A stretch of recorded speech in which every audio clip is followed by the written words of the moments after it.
man! Uhaw sa gugma o uhaw sa tubig? Uhaw sa tubig. Puno naman ko gugma sa kong pamilya. Uhaw sa tubig. Kay kung wala kay gugma, okay ra mo ka mabuhi, pero sa tubig di ka mabuhi. Sa tubig. Nanam ko'y gugmaraan. Ha? Uhaw sa gugma. Ano man?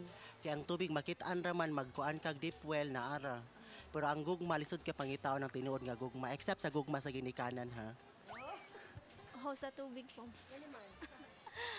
Kinahanglan mo ng tawag tubig. Gugma di ay. Ay, next kila pa mong gugo, di pa ako kinahanglan gugma. Tubig. Blooming akong love life. Tubig. Health is wealth. Tubig na lang yun.